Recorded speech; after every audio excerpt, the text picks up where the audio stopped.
देख रहे हैं सुदर्शन न्यूज।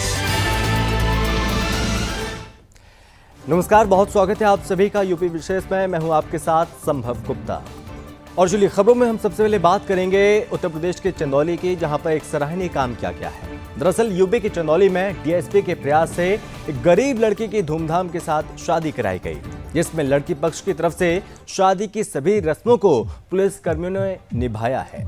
ये तस्वीरें भी आप देखिए। और चंदौली पुलिस है उसके द्वारा कराई गई इस बिना दहेज की शादी में जिले के अधिकारियों के साथ साथ आसपास के सैकड़ों लोगों ने शिरकत की और साथ ही वर वधू को आशीर्वाद दिया। दरअसल सकलडीहा सर्किल में तैनात डिप्टी एसपी अनिरुद्ध सिंह को जानकारी मिली कि आवाजपुर गांव की शिखा यादव की शादी पैसों की किल्लत के कारण नहीं हो पा रही है, क्योंकि शिखा के पिता काफी गरीब हैं और दहेज की रकम वो जुटा नहीं पा रहे थे। अबुदाबी की आर्थिक तंगी के चलते युवती की मां ने कुछ दिन पहले आत्महत्या कर ली थी और जिसके बाद परिजनों पर दुख का पहाड़ टूट पड़ा। और ऐसे में सकलडीहा के सीओ ने मानवता का परिचय दिया और शिखा यादव की शादी चंदौली के रहने वाले सौरभ से तय कराई, जिसके बाद सीओ और उनके सहकर्मियों के द्वारा शादी की तैयारी की गई और खाने पीने से लेकर शादी में दिए जाने वाले उपहार तमाम चीजें इनकी व्यवस्था भी की। तो वहीं शादी में शामिल होने आए समाजसेवी दुर्गेश यादव ने बताया कि पुलिस का ये कदम बेहद ज्यादा सराहनीय है और इसी तरह बाकी लोगों को भी गरीबों की मदद के लिए आगे आना चाहिए।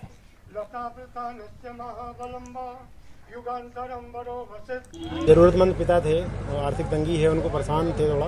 और हमारे मित्र हैं समाज सेवी दुर्गेश भाई, ये भिक्षाटन करते रहते हैं, बच्चियों को पढ़ाई में मांग के लोगों से कंट्रीब्यूट करते रहते हैं। तो दुर्गेश के थ्रू ही मुझे वो परिवार मिला था। मेरी भी इच्छा थी कि वो जरूरतमंद है, मैं शादी करूं, मेरी भी बच्ची नहीं है। और बहुत अच्छा लड़का मिला सौरभ, क्योंकि हम सोसाइटी में कम से कम एक मैसेज तो दे रहा है कि आप बगैर दहेज के आप शादी कर सकते हैं। ये बहुत जरूरी है, समाज का ये कोड खत्म होना चाहिए। वो मेरी बहन है तो मैं बहन की बारात की अगुवाई तो करूंगा ना, ये मेरा धर्म है।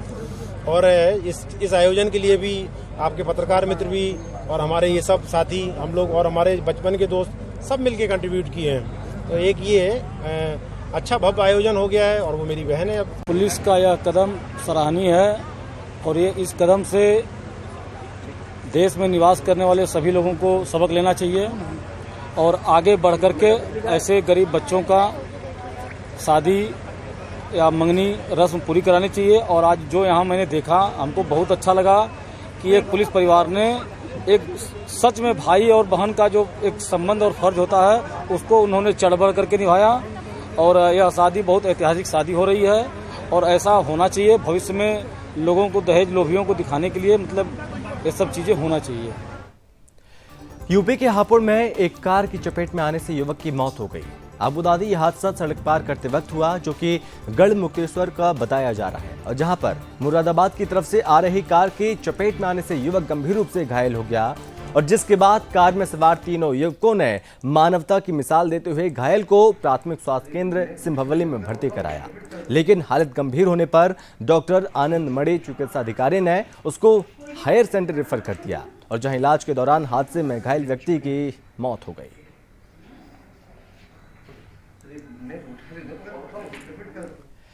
यूपी के बुलंदशहर में गोलियां चलने, हैंड ग्रेनेड फेंके जाने की तस्वीरें पुलिस लाइन मैदान की, जहां दंगा नियंत्रण का अभ्यास कराया गया है। इस अभ्यास में हैंड ग्रेनेड और साथ ही रबड़ बुलेट और आंसू गैस आदि चलाकर पुलिस के साथ साथ प्रशासनिक मजिस्ट्रेट को भी अभ्यास कराया गया। दरअसल दिल्ली में हुई हिंसा के बाद आगामी त्योहारों के मद्देनजर भी लगातार यूपी के सभी जिलों में अलर्ट जारी किया गया और इसको लेकर पुलिस प्रशासन सड़कों पर लगातार तैनात है और साथ ही साथ घनी आबादी वाले क्षेत्रों में ड्रोन कैमरे के माध्यम से निगरानी की जा रही है। पुलिस द्वारा पैदल गश्त भी लगातार हो रही है। दंगा नियंत्रण के लिए जिले के सभी तहसीलदार, एसडीएम और सीओ की पुलिस लाइन में आला अधिकारियों द्वारा ब्रीफिंग की गई है। वहीं जानकारी दी गई कि किस तरह से दंगा नियंत्रण करना है और जिसके बाद मैदान में दंगा नियंत्रण उपकरण समस्त पुलिस प्रशासन के अधिकारियों को चलवाकर इनका अभ्यास कराया गया। पूरे जनपद में दंगा नियंत्रण योजना का रिहर्सल कराया जा रहा है। हमारे स्थान चिन्हित हैं और स्थानों का चिन्हीकरण विस्तृत आबादी के हिसाब से, धर्मस्थलों की सुरक्षा के हिसाब से या आपातकाल में अगर कोई ऐसी परिस्थिति पैदा होती है जब दंगे जैसे माहौल हो तो किस तरह से पुलिस को रिएक्ट करना है, इसकी ब्रीफिंग और डीब्रीफिंग आज कराई जा रही है। लक्ष्य यही है कि पुलिस ऊंचे मनोबल के साथ किसी भी प्रतिकूल परिस्थिति का सामना करने के लिए सजग सतर्क रहे। देखिए, देश में जो कुछ जगहों पर दिक्कतें हुई हैं उनको मद्देनजर रखते हुए जो हमारे यहाँ दंगा नियंत्रण योजना बनाई गई है, उनके अभ्यास कराने के लिए आज हम लोगों ने इसका क्रियान्वयन कराया है। सबसे पहले पुलिस लाइन में बुला करके जो फोर्स थी उनकी ब्रीफिंग की गई है, जिसमें डीआई साहब भी मौजूद थे मौके पर, और एडीएम साहब थे, हमारे सारे सीओ साहबान थे, हमारे एसओज थे जिनकी ड्यूटियाँ लगी हुई थी, हमारे एसपी साहब थे। तो उनको पहले ब्रीफिंग की गई। ब्रीफिंग के बाद उनको क्षेत्र में भेजा गया, जिससे उस क्षेत्र के बारे में परिचित हो सकें और उसके बारे में जानकारी कर सकें, उनको क्या करना है, कैसे करना है। वहाँ के बाद फिर उनको पुलिस लाइन बुला करके उनकी डिब्रीफिंग की गई है। यूपी के कुशीनगर में अज्ञात कारणों से लगी भीषण आग और जिसमें 5 झोपड़ी जलकर राख हो गई है। बढ़ती आग को देखकर गांव में चारों तरफ अफरा तफरी मच गई। वहीं दूसरी तरफ एक ग्रामीण के लगभग 8 क्विंटल गेहूं सहित 10,000 रुपए भी आग में जलकर राख हो गए हैं। आपको बता दें कि ग्रामीणों ने फायर ब्रिगेड को 15 से 20 बार फोन भी लगाया, लेकिन लाइन व्यस्त होने के कारण फायर ब्रिगेड की मदद नहीं पहुंच पाई। वहीं ग्रामीण और पुलिस टीम की मदद से आग पर काबू पाया गया। पीड़ितों को ग्राम प्रधान द्वारा राशन के साथ अन्य जरूरी सामानों की मदद करने की बात कही गई और साथ ही घटना की जानकारी मिलते ही लेखपाल मनोज की राजस्व टीम ने मौके पर पहुंचकर आग से हुए नुकसान का आकलन किया।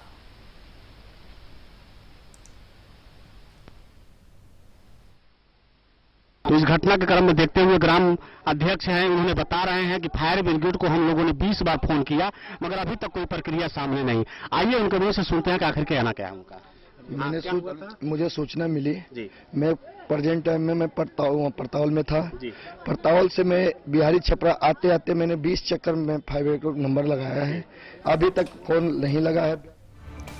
यूपी के पलिया में एक खेत में अज्ञात कारणों से भीषण आग लग गई। इस दौरान खेत में लगी गन्ने की फसल जलकर राख हो गई है। आपको बता दें कि संपूर्ण नगर के हंसनगर निवासी विक्की के खेत में अचानक आग लगी। बता दें कि खेत में लगभग 5 एकड़ गन्ने की फसल खड़ी थी और उसे काटने की तैयारी चल रही थी, लेकिन आग की लपटों ने किसान के मंसूबों पर पानी फेर दिया और घटना पर पीड़ित ने बताया कि गन्ने की फसल पर भारी नुकसान हुआ और जिसके चलते प्रशासन से मदद की गुहार लगाई है।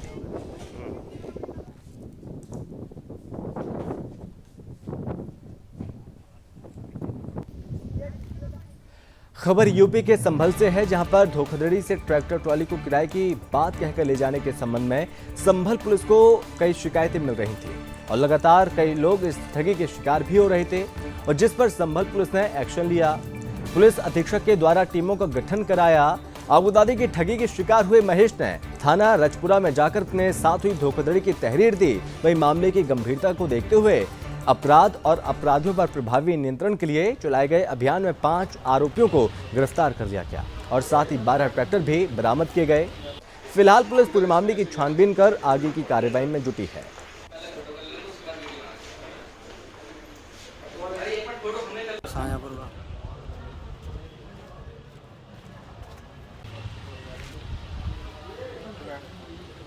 पिछले कुछ समय से कई किसानों ने आकर ये शिकायत की थी कि किसी व्यक्ति के द्वारा उनका ट्रैक्टर ले जाया गया है और उसके बाद में उस ट्रैक्टर का पता नहीं चल रहा है। इसमें आज ये पूरे गिरोह का खुलासा किया गया है, जिसमें मतेंद्र नागर, जितेंद्र, ये दोनों थाना मुरादनगर जिला गाजियाबाद, मोहरपाल और मुनेंद्र भूप सिंह, ये बदायूं और कासगंज के निवासी हैं। इन 5 लोगों को गिरफ्तार करके आज भेजा जा रहा है। इसमें इनका मॉडस ऑपरेंडी इस तरह से था कि ये किसानों से उनके ट्रैक्टर किराए पर लेते थे, किराए पर लेने के लिए उनसे कॉन्ट्रैक्ट साइन करते थे और उसके बाद में उन ट्रैक्टरों को किसी अन्य व्यक्ति को बेच देते थे। इसमें इनके द्वारा काफ़ी फ़ायदा कमाया गया, जो आज हम लोगों ने इसमें टोटल 12 ट्रैक्टर बरामद किए हैं इन लोगों की निशानदेही पर। सीतापुर के जिला कारागार से कल जमानत पर रिहा हुए महंत बजरंग मुनि ने प्रेस वार्ता की और इस दौरान बजरंग मुनि ने पुलिस अधिकारियों पर गंभीर आरोप लगाया और कहा कि क्षेत्र अधिकारी पीयूष सिंह उनके खिलाफ हत्या की साजिश रच रहे हैं। वहीं महंत ने कहा कि प्रशासन मामले की निष्पक्ष जांच नहीं कर रहा है और साथ ही उन्होंने बताया अगर उनकी हत्या होती है तो उसका जिम्मेदार सीतापुर का जिला प्रशासन ही रहेगा।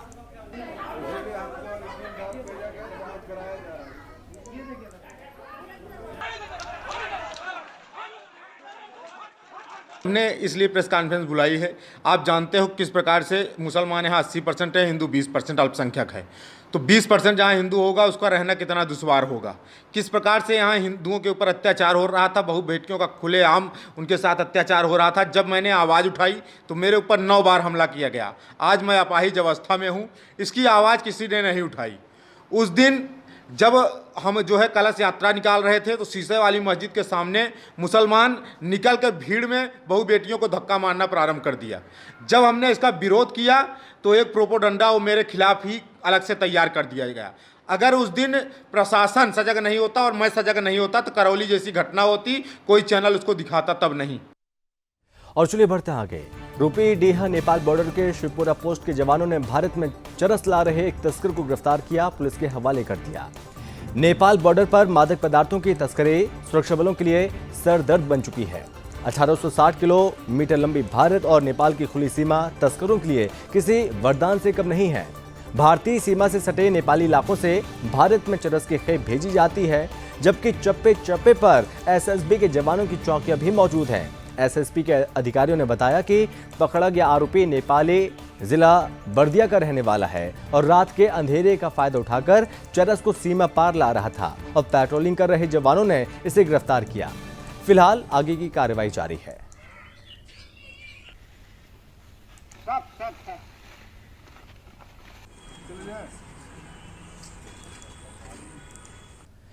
यूपी के सीतापुर में जिलाधिकारी अनुज सिंह ने जिला महिला अस्पताल का निरीक्षण किया। इस दौरान उन्होंने मुख्य चिकित्सा अधीक्षक सुषमा कर्णवाल से अस्पताल की स्थिति का जायजा लिया और जिला महिला अस्पताल की स्वास्थ्य व्यवस्थाओं और सेवाओं की जिलाधिकारी ने जांच की। साथ ही साथ महिला अस्पताल में मरीजों को मिल रही व्यवस्थाओं की जानकारी भी ली। इस मौके पर कई पदाधिकारी यहां पर मौजूद रहे। और इसी के साथ यूपी विशेष में बस इतना ही। आप बने रहिए सुदर्शन न्यूज के साथ। जय हिंद।